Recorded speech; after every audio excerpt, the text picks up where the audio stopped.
Lightweight, but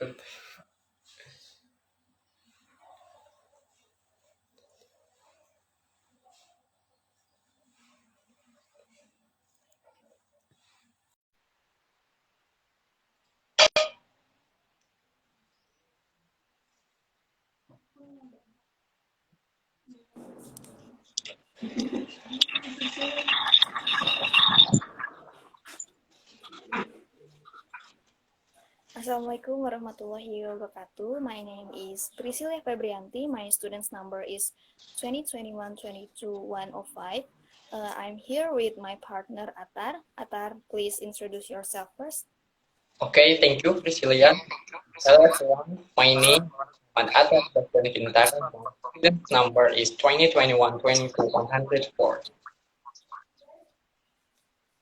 Okay, we're here today to do the talk show as a middle test for professional listening and speaking. So let's get started, Atthar. Okay, thank you, Pricillia. Welcome to Parent Connection. This is a special edition of Education Matter. We will be talking about student achievement, which is a big issue in New Jersey. With me, Atthar, I'm pleased to say is Dr. Pricillia Febrianty, who is the Chief Academic Officer for the New Jersey of Education. Welcome, Pricillia. Thank you, thank you, thank you. Well, how are you, Doctor? I'm pretty fine. Thank you for asking. How about you? I'm sure you are already to know that I'm fine. Okay. Okay, now let's move on. We want to know many things about you. First, before you change the Department of Education, you tell us a little bit about your background. Okay, I started my career in education as a para-professional. I was an aide in a school for children with special needs. From there, I became a special education teacher after working for about 6 years as a special education teacher. I completed my doctorate in educational leadership and became a vice principal. Then I was a principal, I was a superintendent, and then I made the choice to go back to being a principal because I really wanted to be closer to teaching and learning. That's what I love the most. That's what I know the best. And I was a principal for eight years prior to my opportunity to come to the New Jersey Department of Education to serve as Chief Academic Officer. Okay, and that's what we are all in this for. Student achievement from my experience public education has been changing dramatically over the last three experience for years in the area of standards and also in testing and assessment and as well as teacher evaluation, and there is someone concerned from both the public and also practitioners about the why are we there so much push for education reform.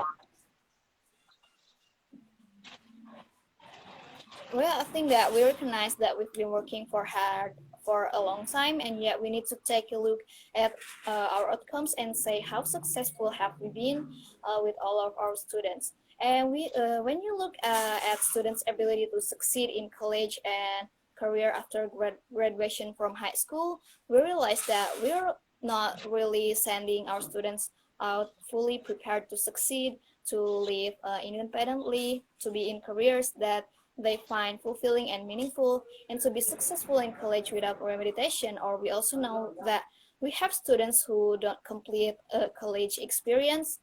So we took a look at what we aspire to teach all of our students. What is it? We want them all to know and be able to do upon graduation from high school so that they can be successful thereafter to say, well, if you want all kids know and be able to do this set of skills or to know these things upon graduation from high school, what our kids have to do in 11th grade, in 10th grade, in 9th grade. all the way down to kindergarten.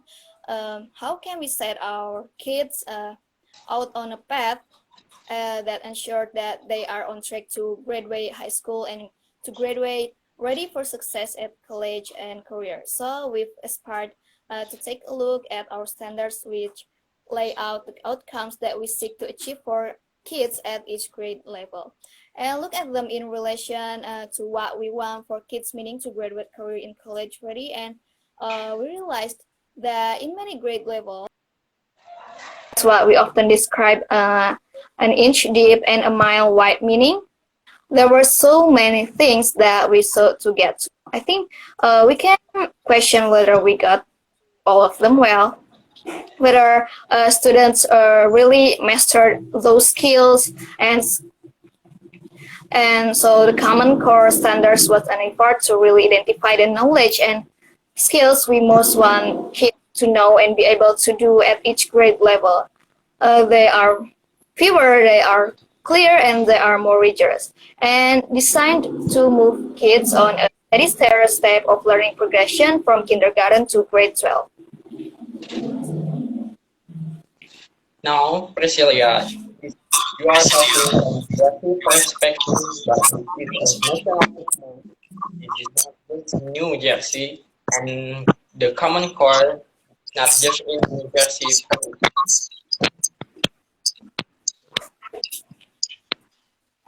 Yeah, that's very true. We know that nationally, the United States Constitution assigns to the states the responsibility of education, and yet every state has a great interest in educating their students to be successful citizens, to be a part of this democracy is the United States.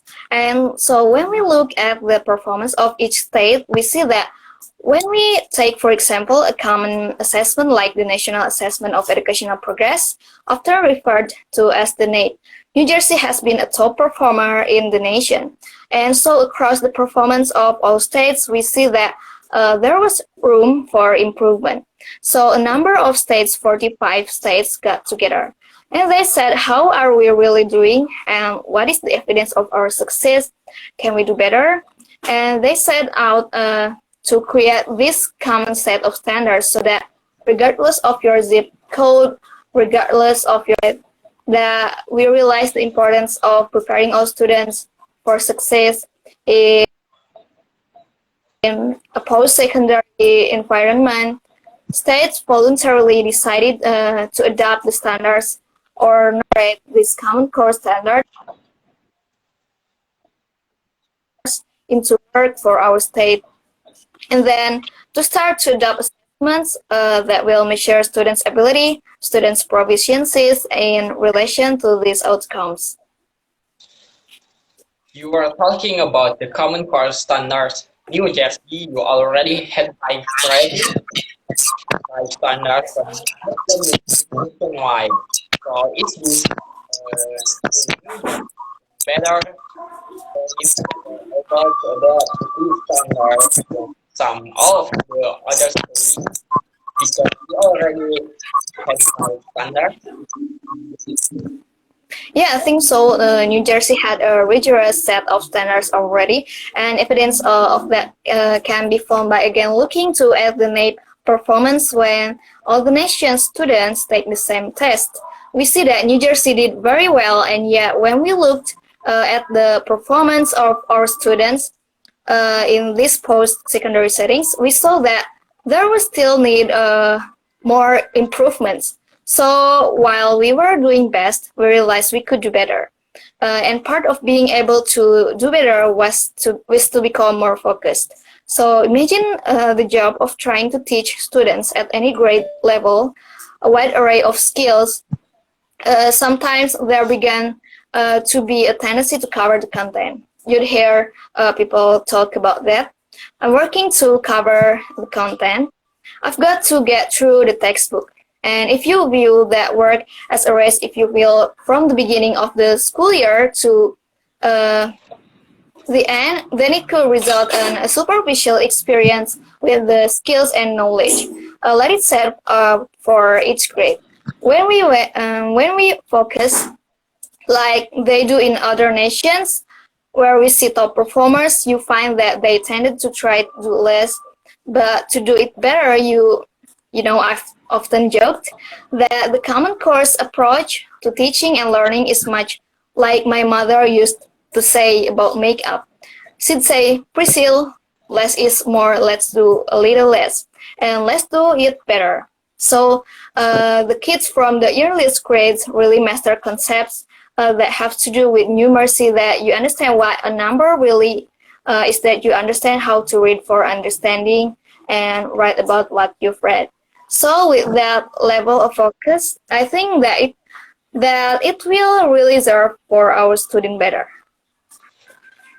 In the United States, people move all the time. It's part of the Common Core also that if someone moves from one state to the other, or even within the same state, that and they are in fifth grade, the curriculum should be comparable.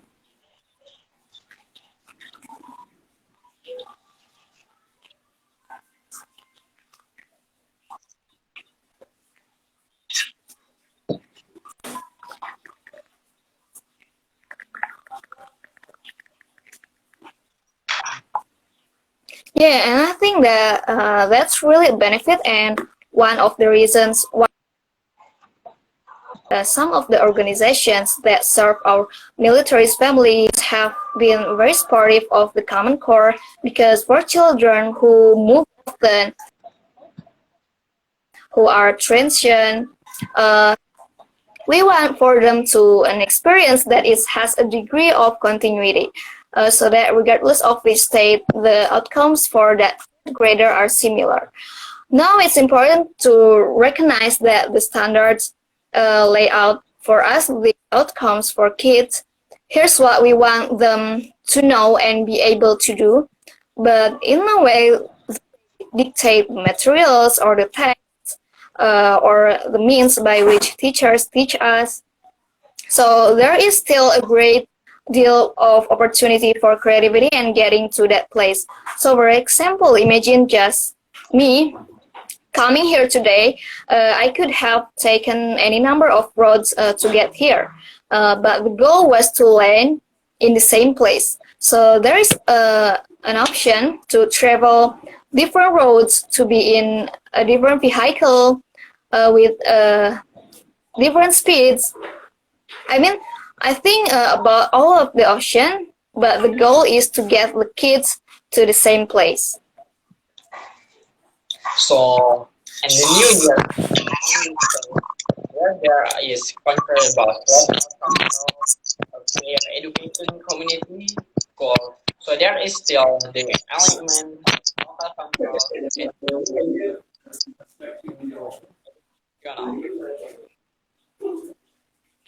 Yeah, that's right. So New Jersey has had standards since the late of 90s, and so this is not a departure of that of outcomes for mathematics and